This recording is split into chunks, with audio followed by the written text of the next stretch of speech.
नमस्कार, मारवाड़ी मीडिया आप देख रहे हैं। चलिए एक नजर डाल लेते हैं प्रदेश की आज की बड़ी खबरों पर। शुरुआत करते हैं बड़ी खबर के साथ। पूर्व मुख्यमंत्री वसुंधरा राजे ने राजस्थान सरकार पर हठ धर्मिता का आरोप लगाया है। उन्होंने कहा है कि राजस्थान की कांग्रेस सरकार की हठ धर्मिता तो देखिए, देश में पेट्रोल और डीजल पर सबसे अधिक वेट वसूलने वाली इस सरकार ने जनता को राहत देने से साफ इनकार किया है। वसुंधरा राजे ने कहा है कि 2018 में हमारी भाजपा सरकार ने जनता को राहत देने के लिए पेट्रोल और डीजल पर 4% वेट कम किया। दरअसल आपको बताते चले, हरियाणा के बाद अब पंजाब सरकार ने भी जनता की समस्या को समझते हुए पेट्रोल डीजल के मूल्य कम करने के लिए करों में कमी की है। लेकिन दूसरी तरफ राजस्थान की गहलोत सरकार भी जनता की मांग को सुनेगी, ऐसा नजर नहीं आ रहा है। अब राजस्थान के मुकाबले पंजाब में पेट्रोल 20 रुपए प्रति लीटर के आसपास और डीजल 15 रुपए प्रति लीटर के आसपास सस्ता हो गया है, जिसकी वजह से पंजाब की सीमा पर बसे राजस्थान के लोग पंजाब से पेट्रोल और डीजल खरीद रहे हैं। प्रदेश की दूसरी बड़ी खबर, यूरोप में आई कोरोना की नई लहर पर मुख्यमंत्री गहलोत ने चिंता जाहिर की है। सीएम गहलोत ने कहा है कि यूरोप के बाद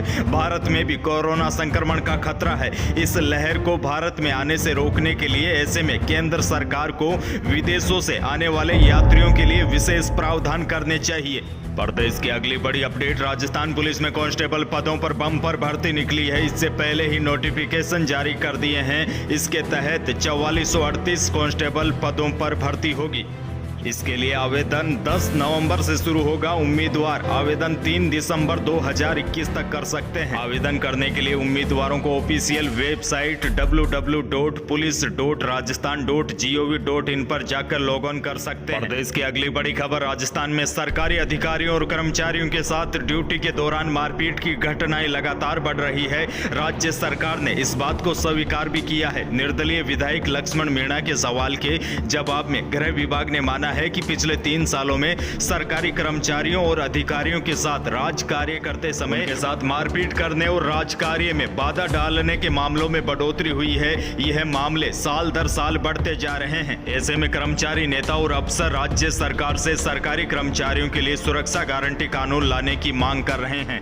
अगली बड़ी अपडेट, पंजाब कांग्रेस में चन्नी सरकार ने कुछ ऐसा कर दिया जो उनकी ही पार्टी की एक अन्य प्रदेश सरकार पर सवालिया निशान उठा रही है। दरअसल पंजाब की सरकार पेट्रोल डीजल के दामों को लेकर राजस्थान की गहलोत सरकार पर निशाना साधती हुई दिखाई दे रही है। हुआ कुछ यूं कि पंजाब सरकार की ओर से सामने आए विज्ञापन में बताया गया है कि पंजाब की चन्नी सरकार ने पेट्रोल पर 10 रुपए और डीजल पर 5 रुपए की कटौती की है।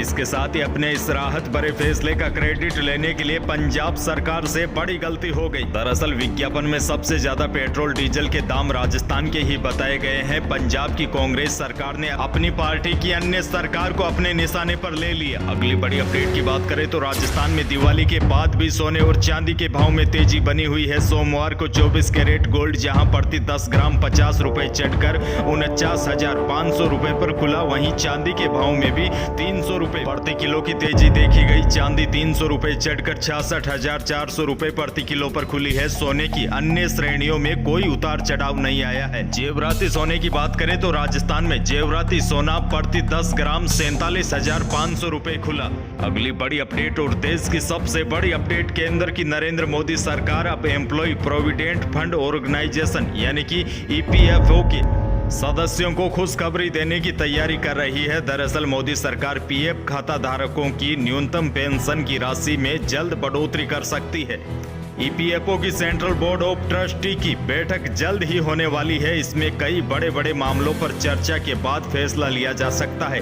इस बैठक का मुख्य एजेंडा पेंशन की न्यूनतम राशि को बढ़ाने पर फैसला लेना है। मीडिया रिपोर्ट्स के मुताबिक केंद्रीय ट्रेड यूनियनों ने न्यूनतम पेंशन को 1,000 रुपए से बढ़ाकर 6,000 रुपए करने की मांग की है। माना जा रहा है कि सेंट्रल बोर्ड ऑफ ट्रस्टी इसे 3,000 रुपए तक कर सकता है। अगली बड़ी अपडेट, रीट परीक्षा के दौरान चप्पल में डिवाइस लगाकर नकल करवाने वाले गिरोह के मुख्य सरगना तुलसाराम कालेर को गुरुवार को जयपुर से गिरफ्तार किया गया था, जिसके बाद उसे पुलिस रिमांड पर भेज दिया गया है। पुलिस ने सोमवार को आरोपी की निशानदेही के आधार पर उसके घर से नकल के लिए काम में ली गई डिवाइस वाली चप्पल और बड़ी संख्या में चेक के साथ कई मोबाइल बरामद किए हैं। प्रदेश के किसानों के लिए बड़ी खबर। मुख्यमंत्री गहलोत ने प्रधानमंत्री फसल बीमा योजना के क्रियान्वयन के लिए राज्यांश प्रीमियम भुगतान के लिए तत्कालिक आवश्यकता के आधार पर 500 करोड़ रुपए की राशि अतिरिक्त उपलब्ध करवाने के संबंधित प्रस्ताव को मंजूरी दे दी है। सीएम गहलोत की ओर से दिए गए प्रस्ताव के अनुसार खरीफ 2021 में राज्य के 12 से 15 जिलों में अतिवृष्टि और अनावृष्टि से फसलों को हुए नुकसान को देखते हुए किसानों को तत्काल सहायता प्रदान की जानी है। आपको बता दें, राज्यांश प्रीमियम मिलने के बाद ही बीमा कंपनियां किसानों को क्लेम का वितरण करती है। ऐसे में वित्त विभाग की ओर से चालू वित्तीय वर्ष में प्रधानमंत्री फसल बीमा योजना के तहत राज्यांश प्रीमियम भुगतान के लिए विभिन्न बजट मंदों में अतिरिक्त राशि उपलब्ध करवाने का प्रस्ताव भेजा गया था, जिसे सीएम गहलोत ने मंजूर कर लिया है। ऐसे में माना जा रहा है जिन 15 जिलों में अतिवृष्टि से फसलों को नुकसान हुआ था, उन जिलों के किसानों को जल्द सहायता प्रदान की जाएगी। प्रदेश की अगली बड़ी खबर। राजस्थान सरकार ने कोरोना को लेकर नई गाइडलाइन जारी कर दी है। 15 नवंबर से प्रदेश के सभी सरकारी और निजी शिक्षण संस्थान 100% क्षमता के साथ खुल सकेंगे। इससे स्कूल और कॉलेज, यूनिवर्सिटीज के अलावा कोचिंग भी शामिल है। और बड़ी खबर यह है कि शादी विवाह में लोगों के इकट्ठा होने की संख्या सीमा की बाध्यता खत्म कर दी है। अब शादी विवाह में कितने भी लोग इकट्ठा हो सकते हैं। प्रदेश की अगली बड़ी खबर। आरएलपी सुप्रीमो नागौर सांसद हनुमान बेनीवाल ने सीएम गहलोत को पत्र लिखकर उनसे राजस्थान की जनता को राहत देने और महंगाई से निजात दिलाने के लिए पेट्रोल डीजल में वेट घटाने की मांग की है। उन्होंने कहा है कि इस समय प्रदेश की जनता महंगाई से परेशान है और पेट्रोल डीजल की दरों में कमी के लिए वेट कटौती की राहत के लिए आपसे मांग कर रही है। अगली बड़ी खबर। बॉलीवुड अभिनेत्री कटरीना कैफ और अभिनेता विक्की कौशल की रिंग सेरेमनी की खबरों के बीच दोनों की शादी की भी तैयारियां शुरू हो चुकी है। यह कपल अगले महीने दिसंबर में सवाई माधोपुर के चौथ का बरवाड़ा के 6 सेंस बरवाड़ा फोर्ट होटल में शादी रचाएगा। शादी का पूरा कार्यक्रम 7 से 12 दिसंबर के बीच चलेगा। होटल ने शादी के लिए तैयारियां भी शुरू कर दी है।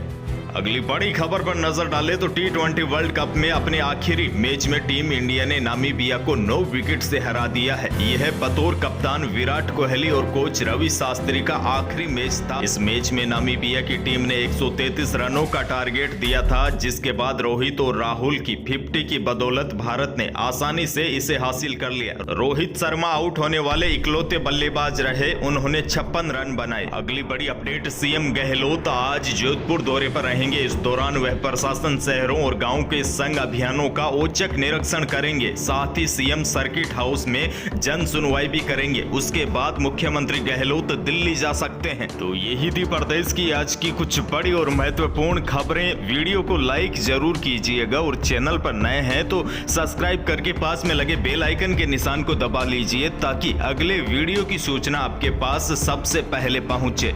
धन्यवाद।